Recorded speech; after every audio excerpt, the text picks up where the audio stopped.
once you So, accept it. and remember, if you're not happy to be live streamed on YouTube, you can just switch the video off and join us by sound. Yes, So, I would like to do that. How to do that? okay. Down at the bottom, you can. No need to worry. We won't be seen.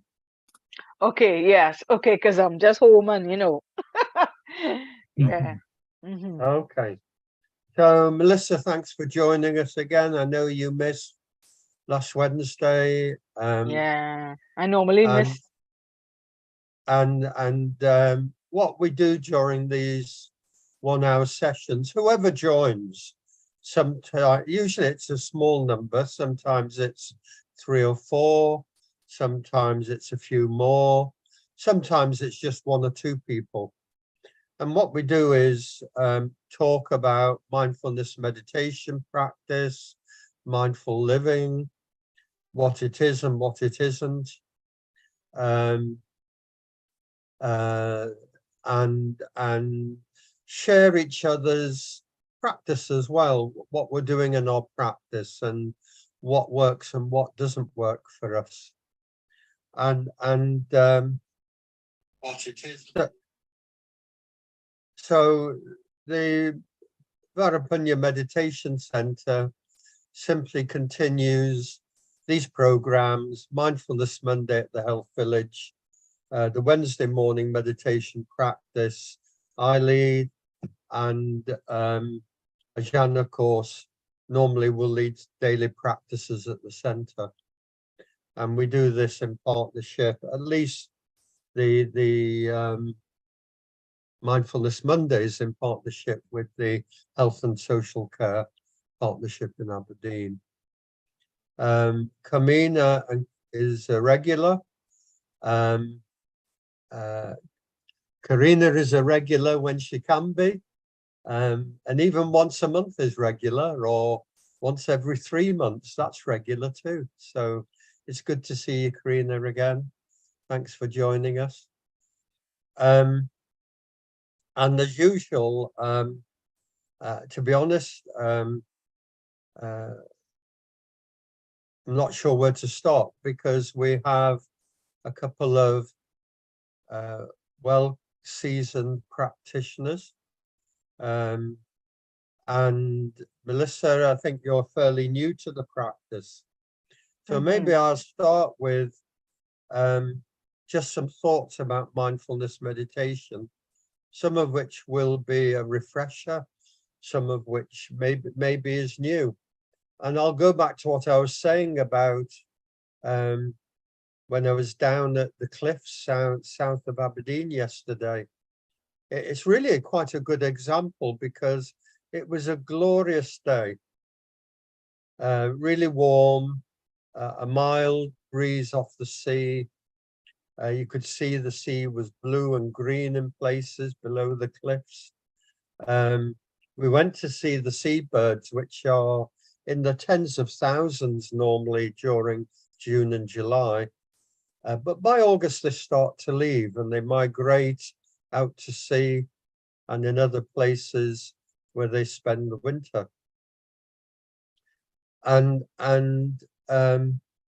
in a way, this encapsulates the whole mindfulness teaching about impermanence and change. Not just the migration of the birds coming and going every year, but this year, for example, they've suffered badly from bird flu, avian flu, up and down this coast. So there's been thousands and thousands of seabirds who maybe came and won't go back. Now that's, if you like, the instinct to fly from one place to another. And they rely on nature for their coming and going, their instinct, and their nesting and their breeding and flying back again. But we human sentient beings, we have this thing we call a brain. and we tend to think that it's quite clever. So we went out to the cliffs with high expectations of seeing all these breeding birds, and of course they'd flown away already. So my nephew, who's only 8, he was a little disappointed. In fact, he was very disappointed. We went up and down the cliffs with the binoculars, and every time we found one nesting bird with a chick or a special bird like a fulmar, we got excited. But it was a bit of a disappointment. And then the dolphins came along. And suddenly we were no longer disappointed. Even though we couldn't go and see what we wanted to see, suddenly something unexpected came along. And my nephew and his father were super excited because they'd never seen a pod of dolphins, 10 or 12 dancing in the waves effectively, up and down, jumping in and out. And so we came away from there super happy, having been super disappointed. And this is sometimes how we go through life, isn't it? Ups and downs all the time. And of course, the big stuff in life gives us big ups, and the big stuff in life gives us the big downs. So then we went along to the castle at Dunnottar. And of course, everyone was happy again because we'd seen the dolphins and we could take lovely pictures with the blue sky to put them on social media and send copies back home to family. And super happy until about 4 o'clock, walking around Dunnottar Castle. These black clouds came across, rolls of thunder, and suddenly we were chilly, soaking wet, running for cover, and everyone was a bit down again. And this is how the ups and downs in life go. And that's what mindfulness is all about, actually. It's about understanding the reality of life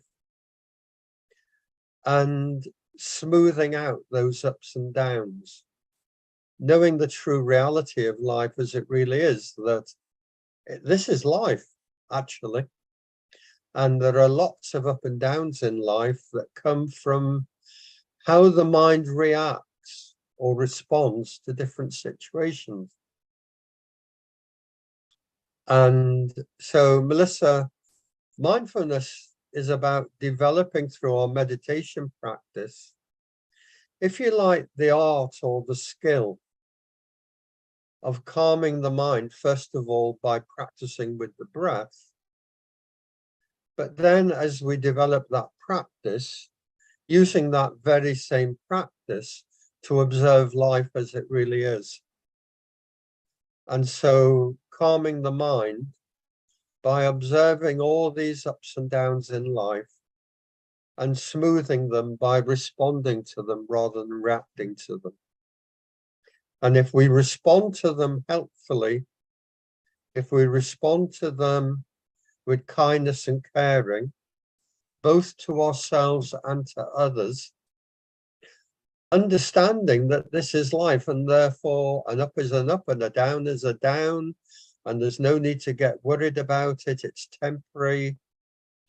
And like the dolphins yesterday, these thoughts in our minds that are negative and positive, they just come and go, just like the dolphins. 1 minute the dolphins are above the water splashing, next minute they're under the water, breathing, feeding, and moving on again. And this is how our thoughts are in our minds. Our thoughts drift all over the place, usually to the negative things in life rather than to the positive. And if we retrain our minds to dwell on the positive and not the negative, to smooth out those ups and downs, then eventually we're able to do that in real life. So our practice and our discussion around mindfulness, mindful living and mindfulness meditation is about how we calm the mind, how we see life as it really is, and how we use that calm mind, not only for our own benefit, for the benefit of others. And I think with that, I'll send the dolphins over to Ajahn Sujan, who will lead our further discussion and meditation practice. Okay, so thank you very much for the nice analogy and story of disappointment, but gaining something very different, excitement. Life is up and down. Our heart, if it beats only one layer, we are dead. So need fluctuation in our heart. So yesterday I was in Findhorn. It was a bit tiring when I came back. It was almost 12 o'clock. But it was a nice visit. Didn't have time to go around, but nice visit. And people talk about it a lot. The place, a nice place and a beautiful place. It's like a sanctuary where the people straight away, when you think of a Findhorn, you'll be thinking of something away from hustles and bustles and troubles that we are going through. And once you are in there, kind of, you have no troubles at all.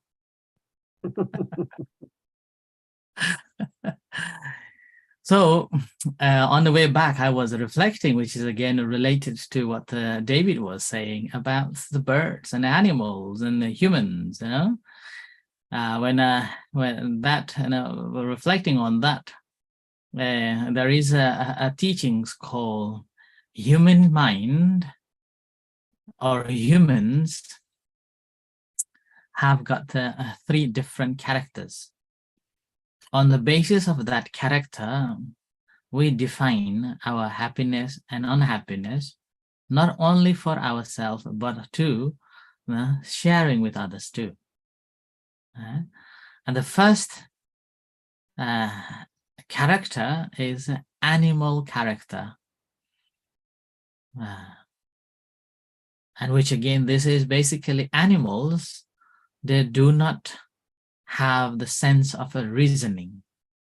They only know how to eat, how to sleep, how to have a sex, and how to create a new generation. That's all they are doing. They're fighting for that one. And particularly they're fighting for the reproduction more. They're fighting for the food. That's all. So they do not have the sense of a reasoning, which I can imagine. So that's why humans are always think that we are the best creatures in the world because we know how to think.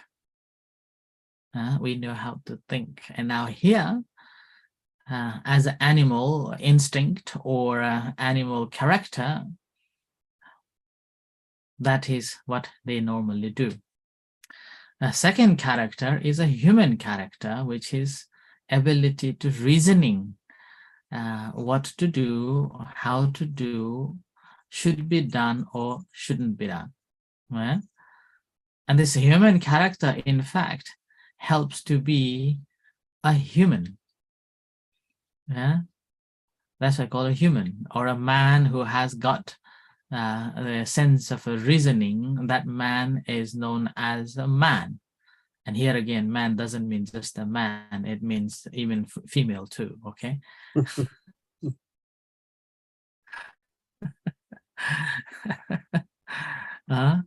So this human character is very necessary. If there is no sense of reasoning, there will be a chaos after chaos.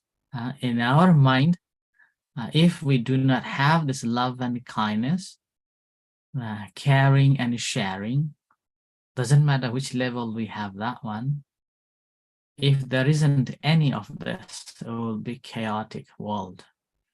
And then the third one is a divine character, basically full of kindness and compassion, and living with love and kindness and empathy and equanimity.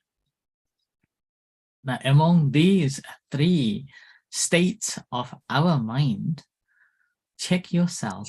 Which state of the mind do you live most of the time?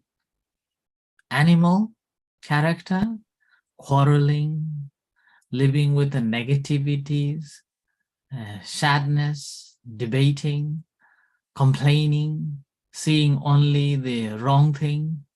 As soon as you see, as soon as you hear, straight away going towards the negativities, never see any good things, then we are living with the animal character. So it needs to change. I think this is, again, comes in a biology as well. They say our brain has got something small like this and covered on top like this. So this is called the original brain that we all have. And this is animal character, animal brain. Fortunately, we have another cover that is covering. This is basically keeping this animal character in line with the morals and ethics. Right? So with this morals and ethics keeping us to be humans, binding to one another, helping one another, seeing one another as an equal. And our mind is mostly in the receptive ability to enjoy, ability to be, and understanding that this is the human life that we should accept and respect everybody. And further on, the divine mind, which is again having a loving kindness and compassion towards all beings. Now, which mental state do you think you have? If you have the first one, animal character, then need to be very mindful to change it. Do not stop saying that this is how I have been created. Do not sit and lie down and thinking that this is what I am, never thinking of changing it. So human life is ability to change it. Not just the thinking that humans are better, but we have to think in a different level, saying that the mind that has been developed and that being who has got the developed mind is known as humans. And that developed mind, again, rather than just the keeping into the conventional state of being good, ability to uplift it into the complete freedom, then that will call the divine mind. And these can be able to recognize as we become mindful of our habit patterns, the way we behave, the way we speak, the way we communicate with other people. We will be able to reflect on these, that am I reacting with anger, hate, jealousy, ill will? And that means we are basically going towards the fighting for the food, sex, sleep, and reproduction, not for the reasoning and understanding that cause and effects. So the more we practice mindfulness meditation, what happens is that we will develop this wisdom to reasoning it more productively.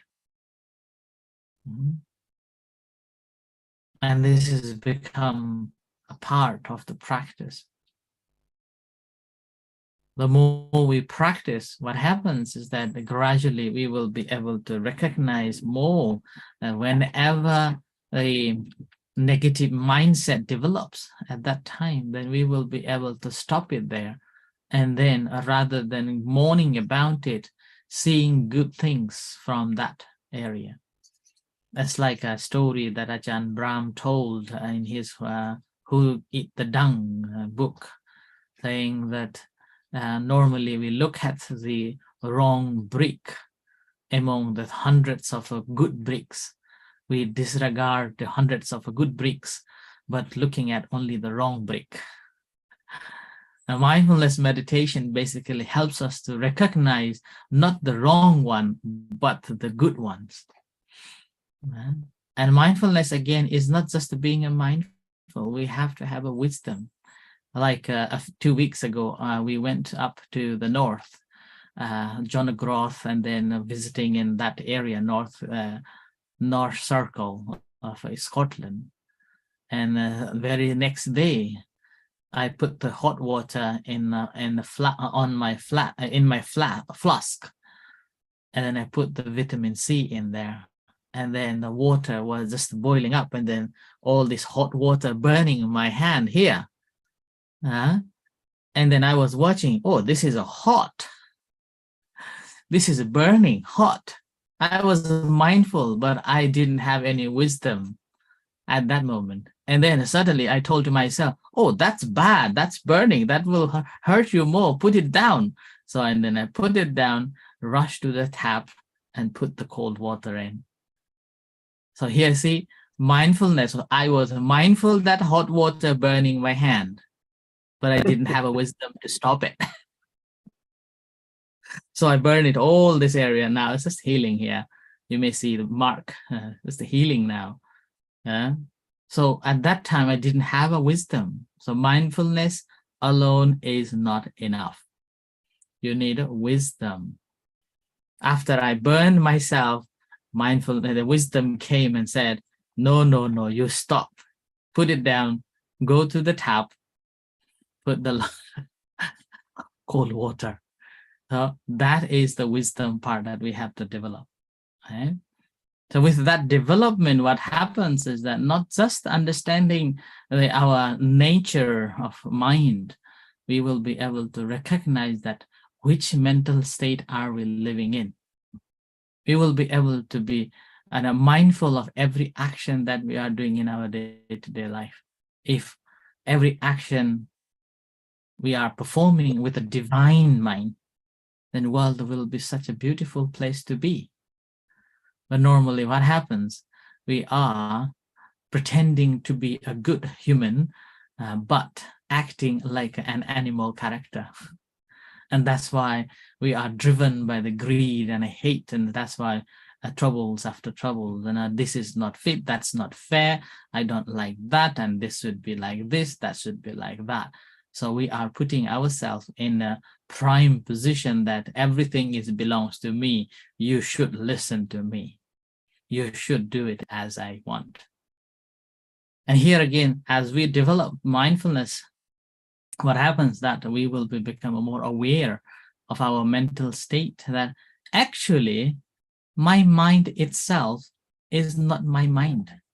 I cannot order this mind to be somewhere.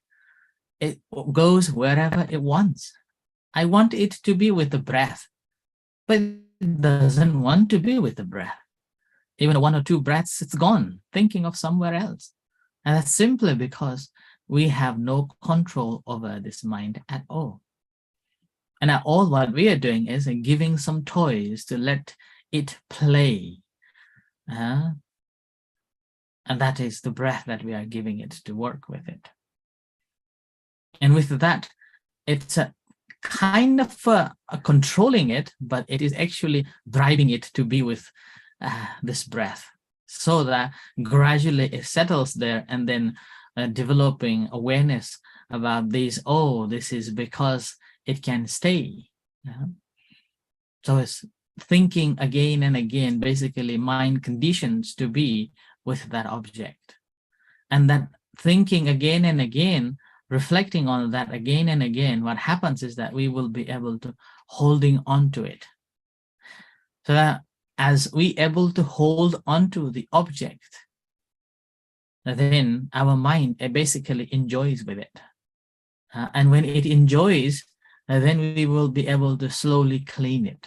So that's why the simile is like a holding an object. When you're washing your dish, it's like a holding your plate in your hand. It's like your mind is observing the breath. When you're cleaning, it's like you are carefully being mindful of it and aware of that whole object, what's going on. And that whenever we got the thoughts, whenever we got the different state of feelings or emotions arises, at that time straight away recognizing that this is happening, and not just watching that this is happening, like burning my hand, ability to say, oh, that's not good, so there is something beyond it, an ability to put it out. Right? So that is the practice that we have to develop, and it comes along the way as we develop our practice. So that's why the more we practice, the better we becomes, clearer the object, and then the mind basically becomes stronger and stronger to able to be mindful of objects that coming through. So I have this as a reflection for today, and now let's practice with that. And then basically today's practice would be checking your own mental states. Which character do you have? Right? So let's sit in comfortable position.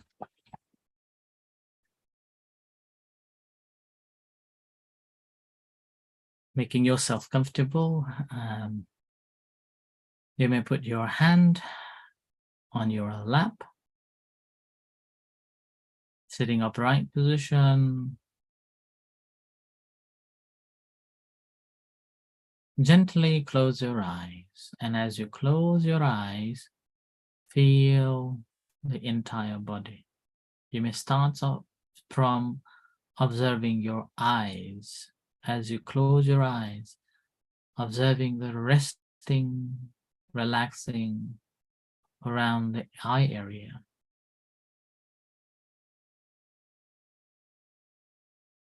And with that extending to our brain, that's basically settling.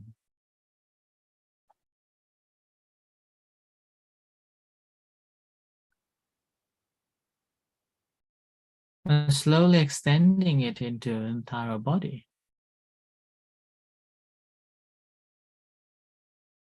Object after object. Part by part. So by observing in this way, helps mind to be calm.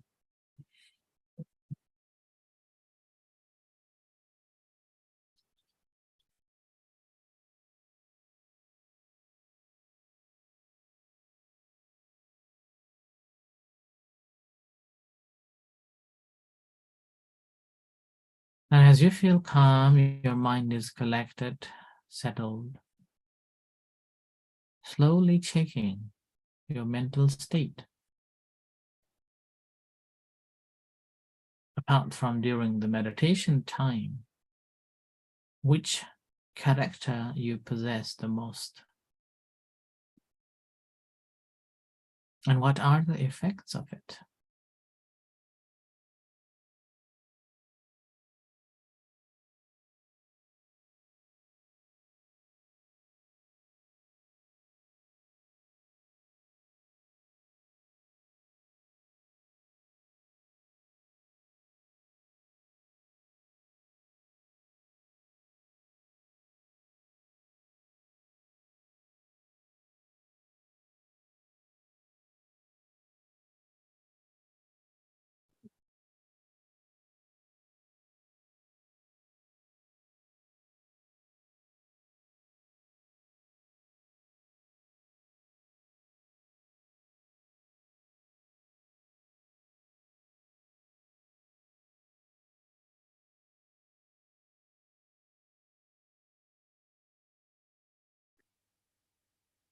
In the practice of the development of wisdom, we need the settled mind, composed mind. So trying to be with the breath, aware of the breath, sharpening the mind.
But if you feel that your mind is still restless, unable to focus on, then simply observing the breath coming in and going out.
So if we practice our mindfulness meditation practice with persistence and perseverance, as we calm the mind and calm the body by maintaining our concentration on a single object, the breath, bringing that busy mind back to the breath, aware of breath in and aware of breath out.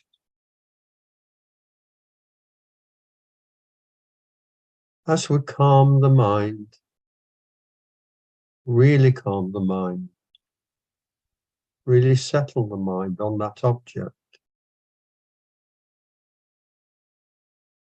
eventually we can maintain that also in our awakened state as we go around our busy lives.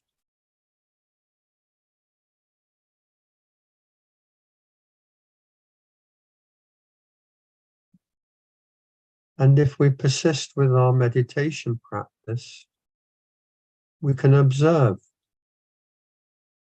the mind observing the mind. Is it a mind with compassion, kindness, caring, considerate of ourselves and others?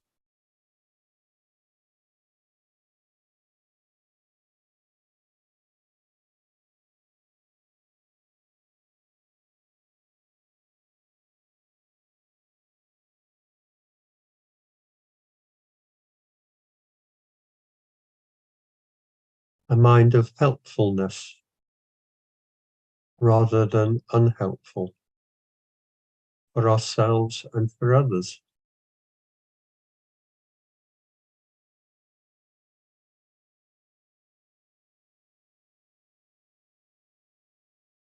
Or is our mind often angry, irritated, wanting this and wanting that?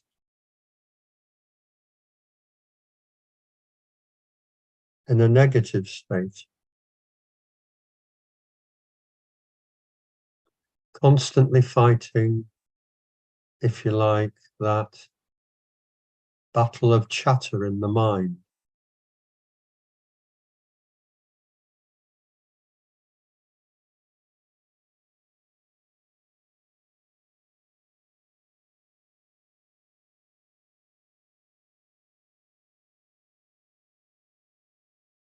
So if we observe our minds in mindfulness, what do we observe about our own minds that drives our thoughts, speech, and actions in life?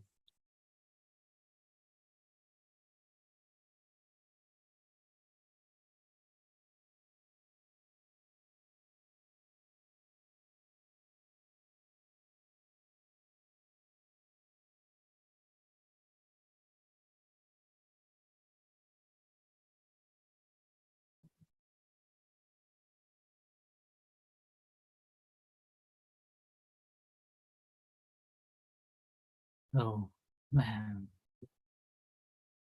we come out from the practice, bring attention to the eyes and come out from the practice.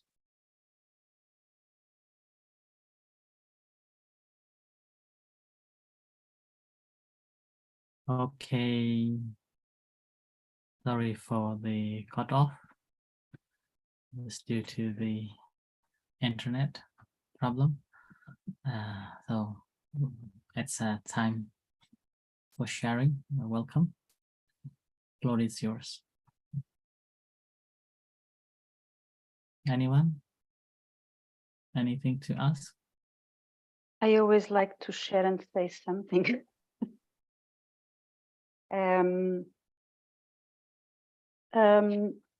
So I was raised with a animal character, let's say, to fear everything and to learn that everything is difficult and suffering in life.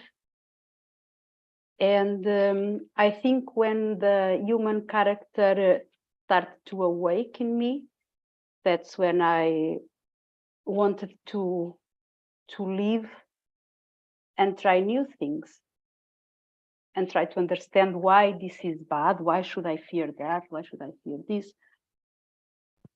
But because we are raised like that, so we develop the layers that we, and when we start notice it and we start to peel the layers off, you start to notice the things, how they really are, how is your real character, what do you really want. But because you were raised that way, that kind of animal character stays latent in your brain, stays there. So every time I am with the relatives, this character comes, because that relatives, they didn't change. They continue with the same talks, with the same fears, with the same, and it's very easy for me in this case to start to go back in that way again. And the mindfulness is helping me a lot to observe that and to have conscience of that. So in this holiday, for example, that I was with some relatives and there was some tension moments, I decided one day, I decided I'm going to go and do a mindfulness walk in the beach. And it's quite good because you are walking with naked feet in the sand, you are feeling your sensations, the sensations in your feet, like a mindfulness practice. And that again, after I did that, I realized that why am I reacting like that? I am doing such a good work in trying to observe and detect all of these bad thoughts and have conscious of that. Why am I engaging with that again? It's an option. It's an option, but we really need to be aware of it. And I really think the practice is really important. Yes. Doesn't So matter how we choose to do. Sorry, yeah. Fear is okay to be fair. It is necessary in some ways, but should not be let this fear overcome you. That is important. And in order to overcome this fear, basically when we are reasoning it, then that will be no more fear. That will be acceptance and let it be. And the second thing is, we cannot change anybody, but we can change. But we can change. Their behavior and what they do, it's their way of living. Now it's up to us to accept and disturb ourselves or not. It's up to us, our decision. And the mindfulness basically helps in those situations. Now further on, the third stage is, do not put yourself as, I have been doing this much and I am doing that much, just to keep everybody in line or just to be better. Do not bring that ego of I am the best to define or to control or to feel of the changing of anybody else. Right? So what we normally do is feel that you have that fear. So mindful of that fear coming in. And whenever things happens, that this animal character that clicks in at that moment, feel that I am having this type of a character developing in my mind, is bubbling now, right? So when we understand that feeling, what we do, we ease ourselves, ease body and mind. That's what I do. Normal guidance is just take a long breath and relax your physical body, all the muscles, and then let the shoulders down and make yourself comfortable. You see, make yourself ease from both body and mind, and do not try to control those feelings. Do not try to control those emotions, and at all. Do not try to control others either. Allowing it to happen. See? Allow it to boil it up. Okay, let's it boil. What we're doing is we are turning off the heat. Yeah, we're just turning off the heat. We're not putting any fuel in. But let it boil. It's okay. Watch that. How long it is gonna boil it. Let it boil it, and then eventually, because we have turned off the heat, the electricity heat, or the do not put the fuel in, what happens? We eventually then realize, oh, in fact, now I can relax. Actually, this is simply the development of what I hear, what I see, combining with what I am and what I think, and then this is the reaction is coming out, and that is bothering me, making me discomfort, and so on. So that realization is basically allowing us to completely relax. Right?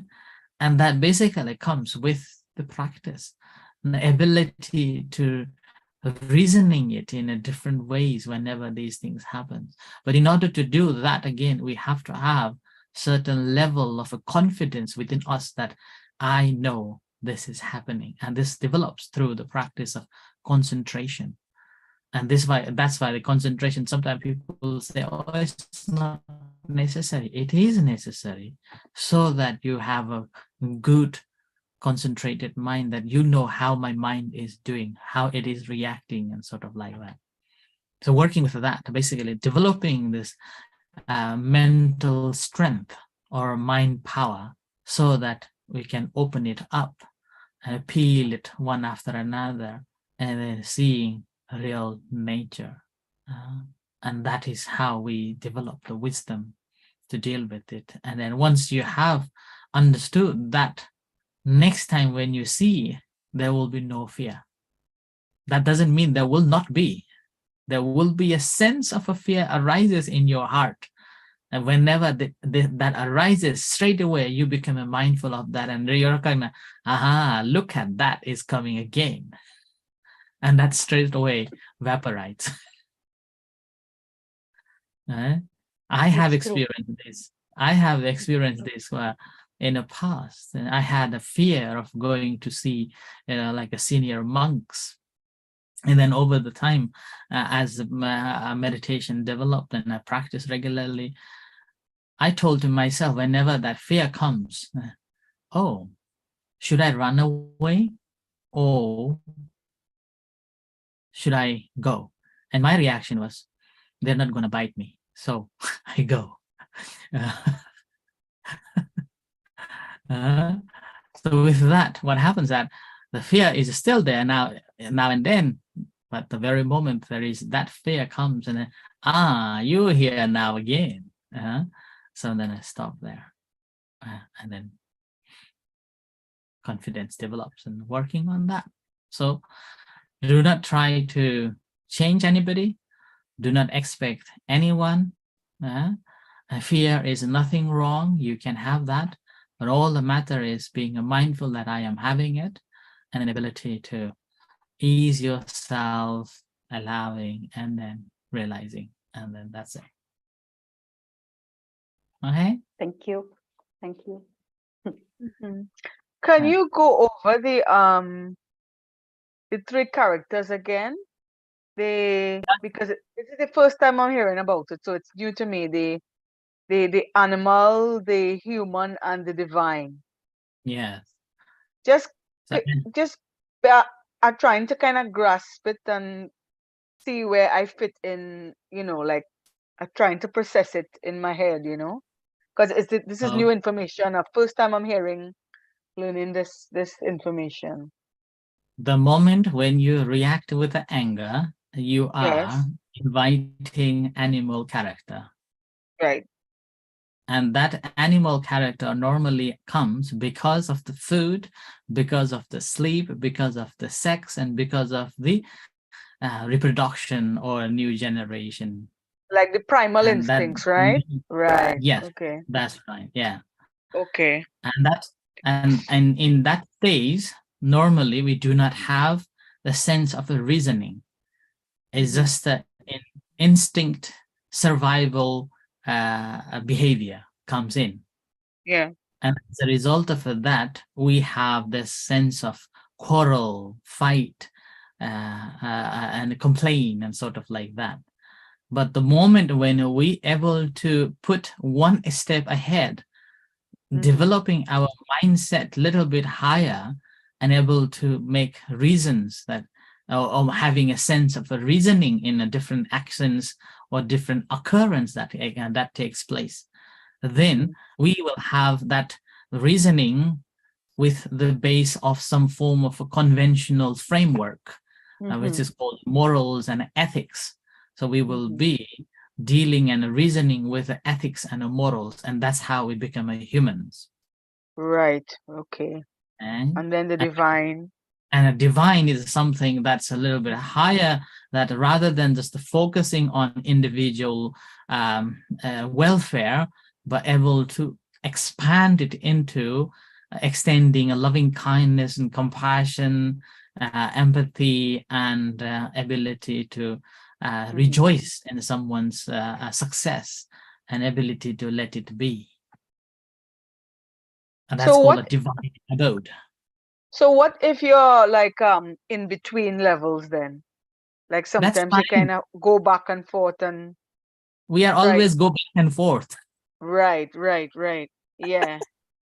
Trying to because I can't I don't know if I'm trying to see if I'm wanna, trying to So kind of process where I am or suppose where it suppose we have could a be. suppose we have animal instinct. Most of the time we will have a negative, we will have a quarreling, we will have a Mm-hmm. complaining state more. Mm-hmm. We will Mm-hmm. have state of a wanting more. This should be Mm-hmm. mine, that should be mine, it should be go with my wish, my Mm-hmm. desire, and not like that. And that is, we are having this animal character. Yes. Okay. And then if we have more patience and a more compassion and then a more appreciation coming into the daily time, then Yeah. we have a human character coming in. Yes.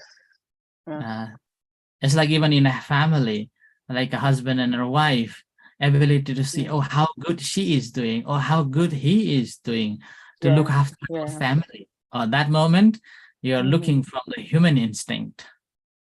Yeah. And again, here further on, rather than just concentrating on a nuclear one family, you're thinking of entire universe as, I do feel hungry, they do feel hungry, I do feel pain, they do feel pain. So Yes. Compassion. Yes. harming, no harming, no killing, no stealing, no sexual misconduct, not lying, like that coming into being, and then also ability to let them feel comfortable. And then Yes. there is a divine character coming in. So that's why all these three with Mm-hmm. us all the time. Only matter is, Yes. Yes. divine mind is greater than the human mind. Other Yeah. days, animal mind or character is greater than the human mind. That's all. It's just to be conscious of the of where you are, you know, like at any point in time. Well, the practice of a mindfulness meditation, basically, we are living from the Right. animal character towards the human, at least. Yes, at least. Yes. I think, Jan, Mhm, if I might add, another way to describe it is mhm, the human qualities of mhm. patience, tolerance, compassion, and kindness Yeah. are like an antidote to the animal instincts of anger, cruelty, Mhm. bickering, and fighting. And the Yeah. more we Yes. develop the positive, the more we let go of the negative. Yes, Yes. yes, yes, Yeah. yes, yes. Yes, Carmina?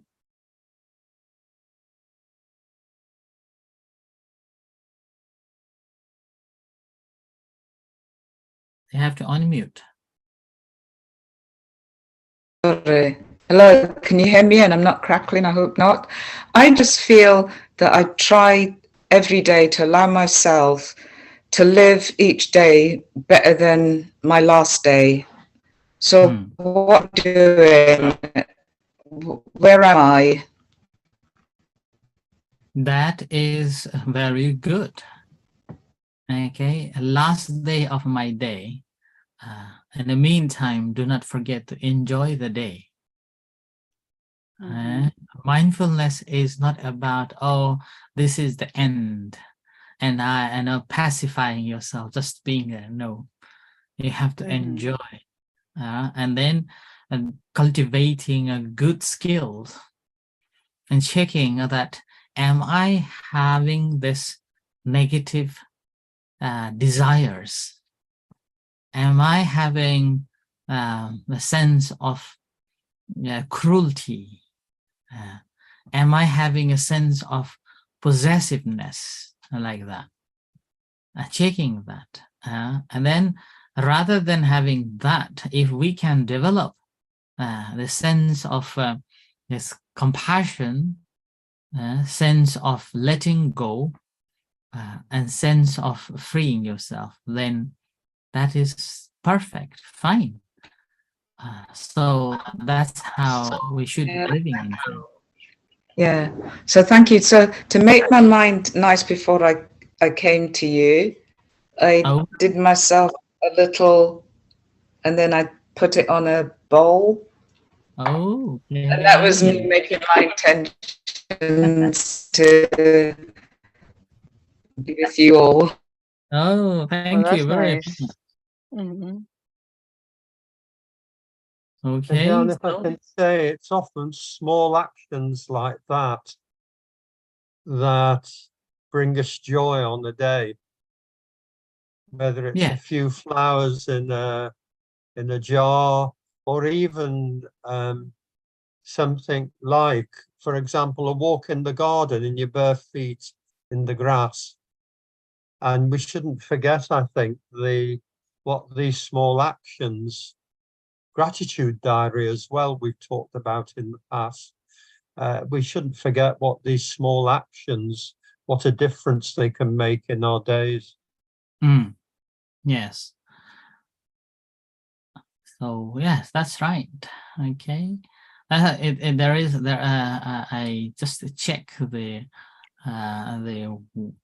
discourse in relation to that one, and I am correct that there is a discourse called two types of thoughts, and there comes, if we are indulging with the sensual pleasure more, and then having a negative mindset of a cruelty, and then having a possessiveness, everything belongs to me, and then we are having a more animal instinct character, and that creates not only harmness to ourselves but also to all the members of the community. Whereas if we can develop into like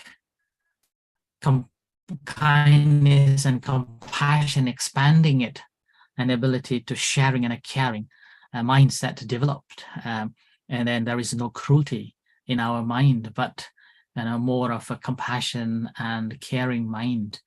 And there is, rather than holding and saying that this belongs to me, but ability to expand it, that we are in the same universe and we are no different, and seeing everybody as a similar way, then that brings to be like a divine character in us. And that all comes with the awareness that we normally practice. Okay. Right. I think it's time to practice loving kindness meditation. Okay. So, Carmina, are you ready? Would you like to lead us for the practice of a loving kindness meditation?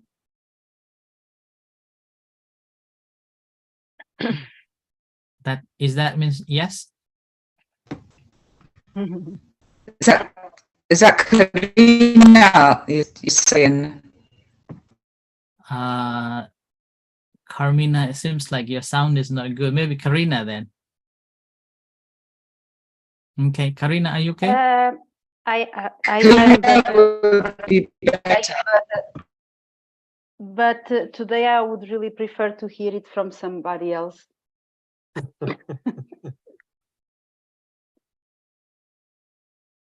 Okay. David? So sitting comfortably.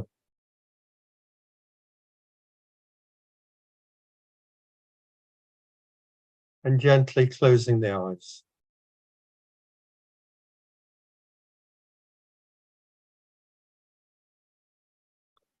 And just to begin with, briefly reflecting on the two kinds of thought. I like to think it as helpful and unhelpful. Thoughts that are helpful to ourselves and others, and thoughts that are unhelpful.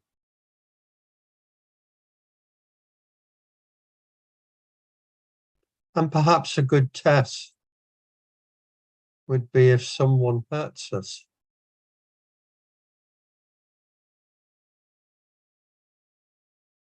Instead of anger, could we show compassion?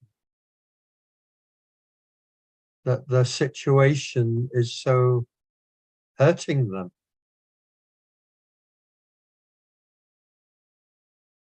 That they could be like this to ourselves and others.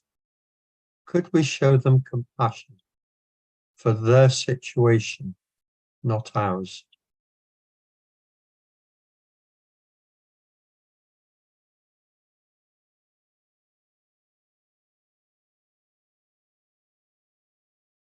Yet, as always, to do that, we have to be able to give the gift of love, kindness, and compassion first to ourselves. If we're to give it as a gift to others, we have to be able to give it as a gift to ourselves. So finding that area of the heart, the beating heart, perhaps taking 2 or 3 deeper breaths.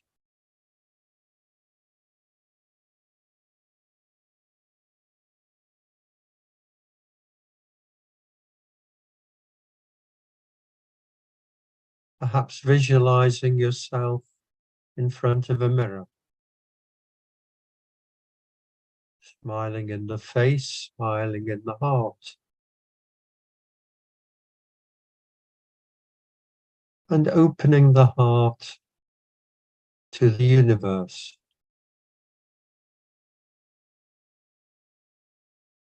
Releasing the gift of love, kindness, and compassion to yourself.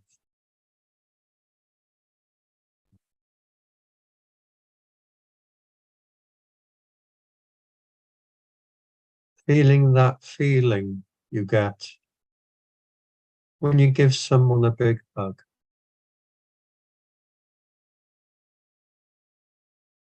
And they hug you back.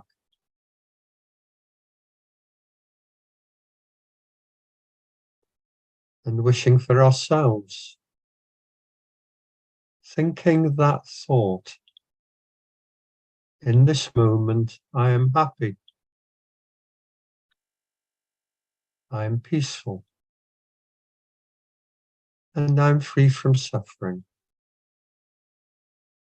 Not thinking about this or that, just fully present right now. I am happy, I am peaceful, and I am free from suffering.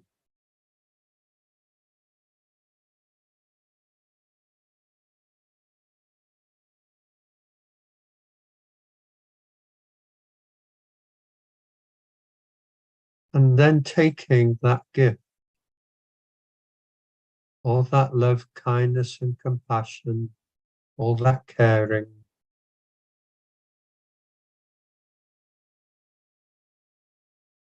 thinking of one person who perhaps needs this the most.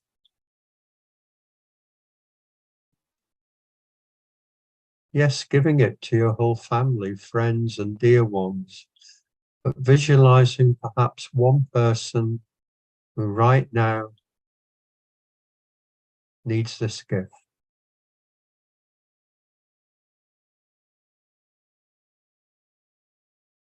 And saying to them as you give it,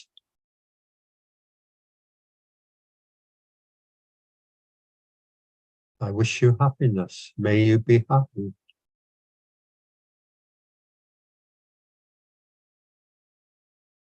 In your own situation, maybe you be peaceful. And may you be free from suffering of body and mind. May you be happy. May you be peaceful and smiling. May you be free from suffering.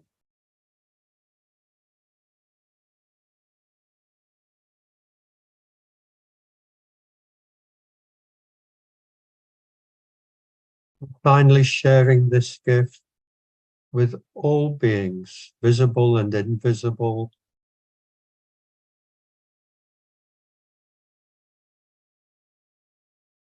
whatever beings there are in their own situation, poor and rich, struggling in wars and famine, in good times and in bad. I wish you find happiness. I send you the gift of peacefulness. May you find freedom from suffering of body and mind.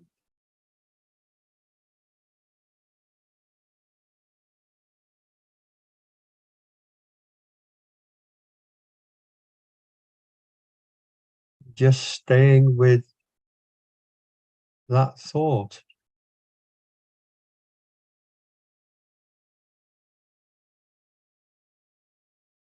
Thoughts of kindness, compassion, caring, joy for others.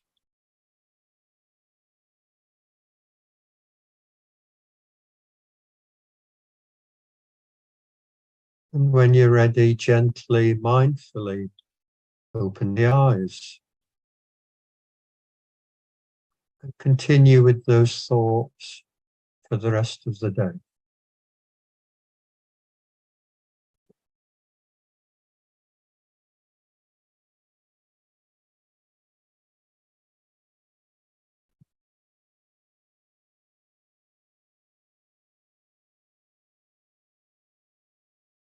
Okay, so thank you very much, David, for the mindfulness on loving kindness practice. So with this, I think we will end for today's session.